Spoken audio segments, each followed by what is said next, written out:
बिस्मिल्लाहिर्रहमानिर्रहीम। अस्सलाम वालेकुम नादरीन, आप यूट्यूब चैनल देख रहे हैं, मैं इमरान खान हूँ। नादरीन, सुहेल अफरीदी की जो तकरीर है उसके ऊपर बड़ा सख्त रद्द-ए-अमल आना शुरू हो गया है और यानी जो उन्होंने बयान दिया उसके अंदर जो बातें उन्होंने की उसके ऊपर इस वक्त मुख्तलिफ ऐसे सहाफ़ी जिनके एस्टेब्लिशमेंट के साथ ताल्लुकात हैं या वो वहाँ से लाइन ले लेते हैं, वो धमकी आमेज़ रवैया इख्तियार कर रहे हैं। कुछ जो हुकूमती लोग हैं वो उसके ऊपर जो है वो ज़मीन आसमान के कलाबे मिला रहे हैं कि अब ये हो जाएगा, वो हो जाएगा, या पीटीआई के लिए, इमरान खान के लिए बड़ी मुश्किलात पैदा हो जाएंगी। देखिए, सुहेल अफरीदी ने कहा क्या, पहले उस पर आप गौर कर लें।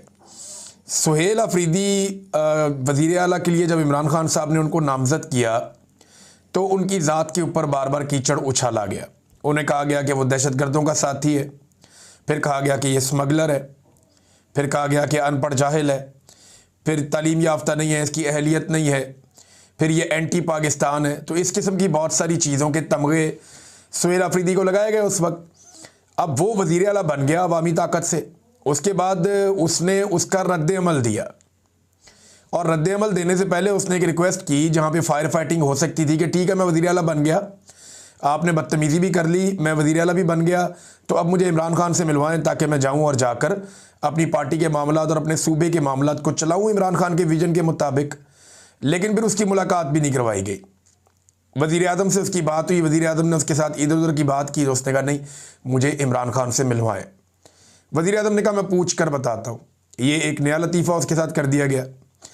अब जब उसकी मुलाकात भी नहीं करवाई जा रही, जब वो अदालती ऑर्डर्स लेकर कानून के मुताबिक जेल में अपने लीडर से मिलने गया तो एक एसएचओ ने उसे रोक दिया, तो फिर रद्द-ए-अमल तो आएगा ना। फिर जलसे में खड़े होकर उसने कहा क्या? उसने तो किसी को गाली नहीं दी, उसने किसी को धमकी भी नहीं दी। उसने सादी सादी बात की कि जनाब, मैं इमरान खान को जेल में मिलने गया था और मुझे इन्होंने मिलने नहीं दिया, जो गैर कानूनी है और अदालतों की तौहीन है। दूसरा, उसने DG-ISPR ने जो पेशावर में आकर धमकी दी उसका उसने तस्करा किया और उसने कहा कि मेरे खिलाफ वफाकी वज़रा ने और DG-ISPR ने घटिया ज़ुबान इस्तेमाल की है। अब बजाय इसके कि पाकिस्तान का मीडिया या पाकिस्तान के दानिश्वर इस बात के ऊपर तनकीद करें कि एक शख्स अदालत का ऑर्डर लेकर जाता है मिलने के लिए अपने लीडर को, और वो एक सूबे का वज़ीर आला है, और एक SHO पाँव की ठोकर से या जूते की नोक पे रखता है अदालत के अहकामात को और उस वज़ीर आला को मिलने नहीं देता, तो मीडिया को तो इस पे शोर मचाना चाहिए। बात तो ये करनी चाहिए कि अदालत का ऑर्डर मौजूद है, आप अदालत के ऑर्डर के ऊपर अमल दरामद क्यों नहीं कर रहे? भाई, एक बंदा अदालत का ऑर्डर लेकर गया है, वो वज़ीर आला है एक सूबे का, उसने बहुत काम करना है। पहले आपने उसके बारे में घटिया ज़ुबान इस्तेमाल की, उसके बाद वो वज़ीर आला बन गया, वो फिर भी जा रहा है अपने लीडर को मिलने के लिए और अदालत का ऑर्डर लेकर जा रहा है, आप उसको मिलवा नहीं रहे। इसके ऊपर तो कोई नहीं बोला, किसी ने इसके ऊपर एक लफ्ज़ नहीं बोला, किसी को इसके ऊपर गुस्सा नहीं आया कि भाई एक वज़ीर आला की आप तौहीन कर रहे हैं, इतने बड़े ओहदे की। दूसरा, आप अदालत की तौहीन कर रहे हैं और लगातार कर रहे हैं, मुलाकातें आप नहीं होने दे रहे अदालती अहकामात के बावजूद। इस पर कोई नहीं बोला। लेकिन जब उस बंदे ने शिकवा किया कि मेरे साथ ये ज़्यादती हो रही है, तो इन्होंने खप डाल दी। होता क्या है, पाकिस्तान की मिलिट्री एस्टेब्लिशमेंट का ना ये तरीक़ाकार है, ये बंदे लॉन्च कर देती है कोई भी एक्शन लेने से पहले कि अभी प्रोपेगेंडा करो, माहौल बनाओ, माहौल को गर्म करो ताकि हम गर्म लोहे के ऊपर चोट लगाएं। ये एस्टेब्लिशमेंट का बहुत पुराना तरीका है। ये लोगों को मारते हैं मारते हैं मारते हैं, और जब लोग शिकवा करते हैं तो ये कहते हैं ये बदतमीज़ी है। यानी आप जितना मर्जी पाकिस्तानियों को मारें, पाकिस्तानी अगर आगे से शिकवा करेंगे आप हमें क्यों मारते हैं, तो इसको एस्टेब्लिशमेंट जो है वो बदतमीज़ी करार दे देती है। अब वज़ीर आला ने तो गैर कानूनी काम करने के ऊपर तनकीद की है कि आप ये कर नहीं सकते। DG-ISPR एक सियासी प्रेस कॉन्फ्रेंस करके गए जो उनका मैंडेट नहीं है, वो अपने हलफ की खिलाफ वर्जी कर रहे हैं, वो सियासी प्रेस कॉन्फ्रेंस नहीं कर सकते कि, लेकिन उन्होंने उसमें सियासी बातें की है, वो अपनी डोमेन से बाहर निकले हैं, जो उन्हें नहीं करना चाहिए था, ये उनसे बड़ी गलती हुई है। अब उसका रद्द-ए-अमल तो आएगा, तो उसका जब रद्द-ए-अमल आया, और वो भी सिर्फ शिकवे की सूरत में आया, कोई गालम गलोच नहीं हुई, लेकिन गालम गलोच ब्रिगेड जो है वो लॉन्च की गई CM अफरीदी के खिलाफ। तो इससे होगा क्या? अब धमकियां लगाई जा रही है कि जी इमरान खान साहब को अब ये वाला नुकसान हो जाएगा इससे, या वो वाला नुकसान हो जाएगा इससे, तो PTI के लिए अच्छा नहीं होगा। तो पहले PTI के लिए या इमरान खान के लिए कोई बहुत अच्छा हो रहा है इस मुल्क में? एक ताज़ा मिसाल आप सुन लीजिए, इमरान खान साहब पे एक मुकदमा हुआ था 2022 में, जब उन्होंने आज़ादी मार्च निकाला था 25 मई 2022 को, आपको याद होगा, जब यास्मीन राशिद साहिबा पे और दीगर खवातीन पे पहली मरतबा लाहौर में बदतरीन तशद्दुद किया गया था। उनकी सारी गाड़ी जो है वो तोड़ दी गई थी। तमाम रुकावटें अबूर करके इमरान खान साहब डी चौक तक पहुंच गए थे। ये वो मैं दिन की बात कर रहा हूँ, 25 और 26 मई 2022। तब इमरान खान साहब के ऊपर एक मुकदमा दर्ज किया गया था तरनौल में। ये जो मुकदमा था ये फरवरी 2024 में, इसमें इमरान खान साहब को बाइज्जत बरी कर दिया गया था अदालत की जानिब से। फरवरी 2024 को इमरान खान साहब बाइज्जत बरी हो गए थे। अब इस मुकदमे में भी पुलिस ने इमरान खान साहब का चालान जमा करवा दिया। जिस केस में कोई शख्स बाइज्जत बरी हो जाता है ना, वो केस उस शख्स की हद तक ख़त्म हो जाता है। फिर आप उस शख्स का नाम नहीं ले सकते उस केस के अंदर। इन्होंने क्या किया, इन्होंने चालान जमा करवा दिया। जितने भी कोर्ट रिपोर्टर्स हैं या जितने भी कानून और आइन को समझने वाले लोग हैं, वो सर पकड़ के बैठे हुए हैं कि इस रियासत को हो क्या गया है। ये एक पागलपन का शिकार हो चुकी है। एक मुकदमा जिसमें इमरान खान साहब को बाइज्जत बरी किया गया, उसी मुकदमे में पुलिस ने इमरान खान साहब को लगभग 1.5 साल गुजरने के बाद, पौने 2 साल गुजरने के बाद दोबारा चालान कर दिया। ये फरवरी 2022 की बात है, जब इमरान खान साहब को इस केस में बाइज्जत बरी किया गया था। तो ये नाज़रीन इनकी सूरत हाल है। अब इमरान खान साहब ने दोबारा एहतजाज का ऐलान तो करना है, और उस हवाले से कुछ चीज़ें जो हैं वो पाकिस्तान तहरीक इंसाफ में भी ज़ेरे गौर हैं, और इमरान खान साहब ने भी अहकामात जारी करने हैं। देखिए, इस मरतबा जो है ना, वो पंजाब का रोल बहुत इंपॉर्टेंट होगा, क्योंकि पंजाब से जो लोग एहतजाज करने निकलेंगे वहाँ से एक और मोमेंटम बनेगा। खैबर पख्तूनख्वा में जो 3 जलसे किए हैं ताबड़तोड़ नए वज़ीर आला ने, उनसे एक मोमेंटम खैबर पख्तूनख्वा में बना है। और अभी याद रखिएगा कि ये जो इज़ला है जहाँ पे जलसे किए सुहेल आफरीदी ने, ये वो इज़ला है जहाँ पे वो खुद वज़ीर आला मुंतखब हुए। कबायली इलाके हैं, करक का इलाका है, खैबर का इलाका है, ये उस तरफ जा रहे हैं। अभी ये मानसरा वाली साइड पे नहीं आए, अभी ये मालाकंड वाली साइड पे नहीं आए, अभी ये चित्राल या दीर वाली साइड पे नहीं आए, अभी ये सवाबी या मर्दान वाली साइड पे नहीं आए, जो पाकिस्तान तहरीक इंसाफ के बड़े ज़बरदस्त और मजबूत गढ़ हैं, जहाँ पे तहरीक इंसाफ ने नवाज शरीफ को शिकस्त दी है। और अभी तो ये DI खान में नहीं गए। तो इन सारे इलाकों में सुहेल आफरीदी ने जब विजिट करना है, तो उसके बाद फिर आप पाकिस्तान तहरीक इंसाफ का मोमेंटम खैबर पख्तूनख्वा में ज़्यादा बेहतर महसूस करेंगे, जो इमरान खान साहब का विजन है।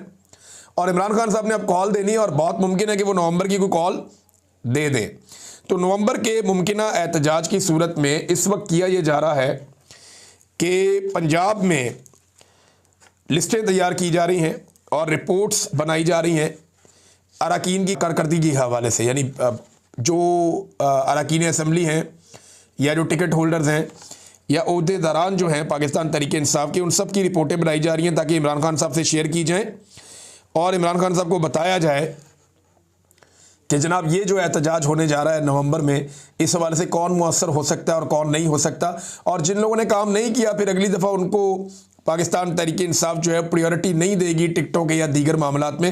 वैसे पॉलिटिकल पार्टियों में बड़ी 2 नंबरी होती है। मैंने देखा कई ऐसे लोग होते हैं जो अचानक आते हैं, आके टिकट लेते हैं, इलेक्शन लड़ते हैं। अभी ये जो 8 फरवरी 2024 का इलेक्शन हुआ, PTI के बहुत सारे लोग थे ऐसे जो बाहर से आए, आकर इलेक्शन लड़ा और इलेक्शन लड़के जाके एस्टेब्लिशमेंट की झोली में बैठ गए।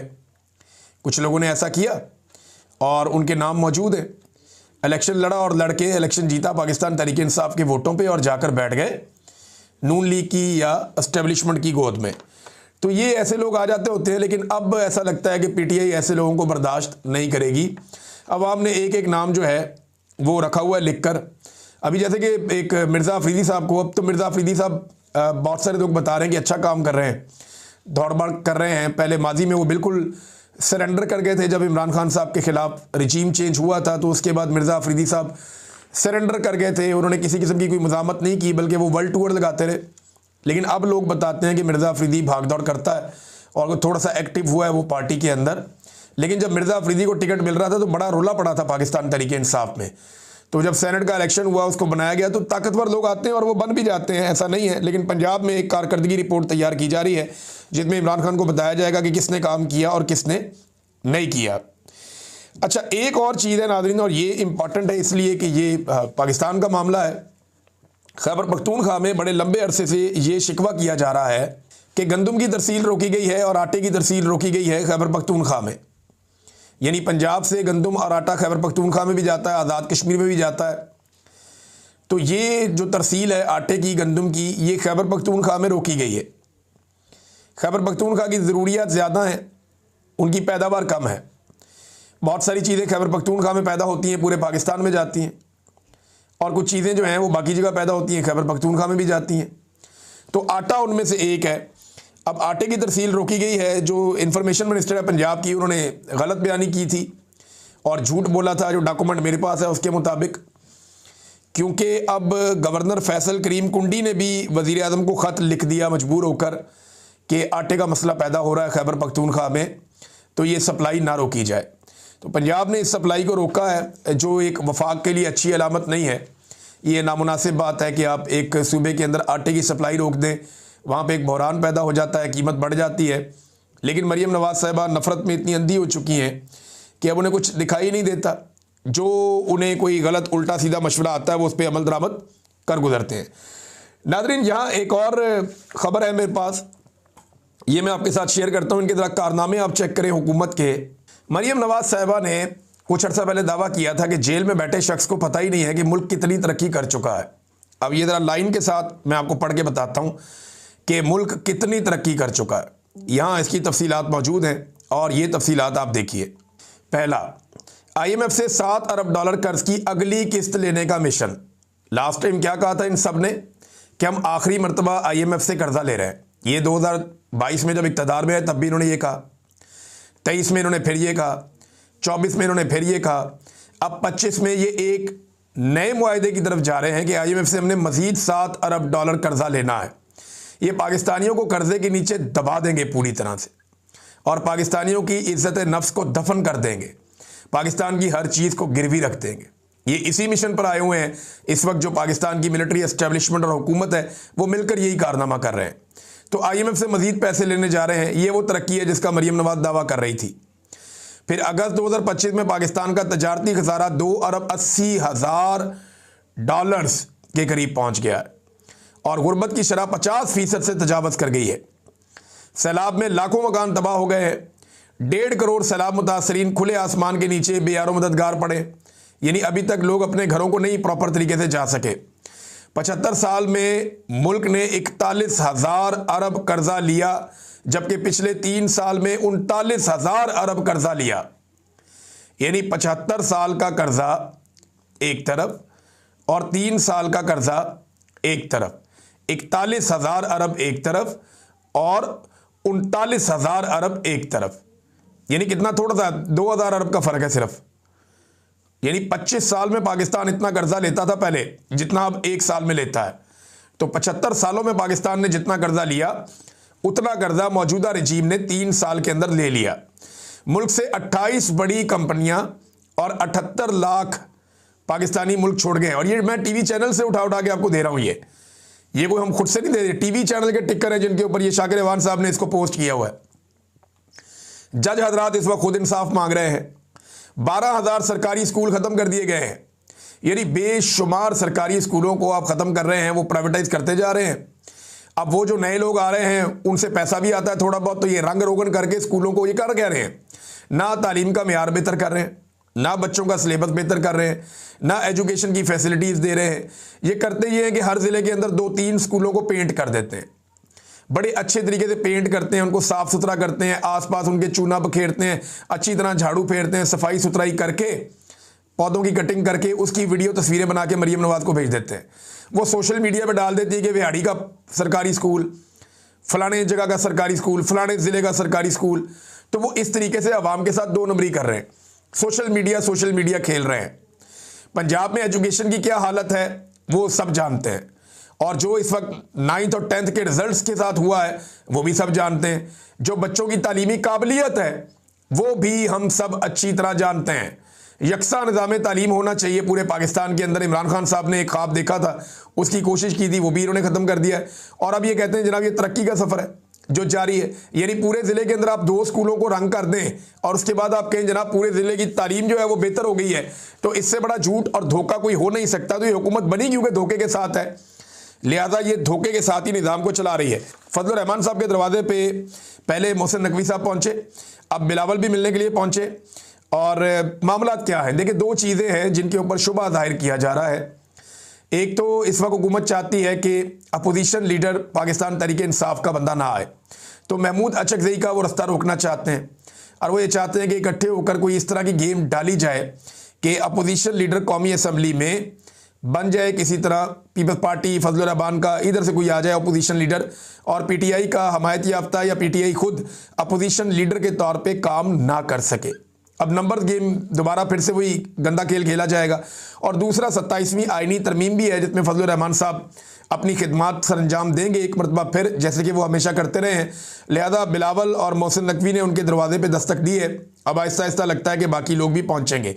खादिम रिजवी के मज़ार की मुंतकली का मामला जो पहले उठाया गया था उसके ऊपर दोबारा से बहस हो रही है, लेकिन पंजाब हुकूमत ने ये दावा किया था, मैंने आपको बताया भी था कि हम ऐसा कुछ नहीं करने जा रहे, जबकि इदारों की जानिब से उनको ये तजवीज़ दी गई थी कि आप खादिम रिजवी का मज़ार उठा के बाहर किसी और जगह मुंतकिल कर दें, यहाँ पे रश लग जाता है, प्रॉब्लम हो जाती है। अच्छा, इससे बड़ा जो भी प्रॉब्लम आ रहा है वो ये है कि अगले महीने नवंबर में खादिम रिजवी की बरसी है, तो खादिम रिजवी मरहूम की जो बरसी होती है उसमें बहुत बड़ी तादाद में लोग आते हैं। अहले सुन्नत वो वहाँ पे आके, जो बरेलवी हज़रात हैं वो वहाँ पे आके जो है वो कलाम पढ़ते हैं, वहाँ पे आके वो एक उर्स की तकरीबात होती हैं, वो उसके अंदर शामिल हो जाते हैं।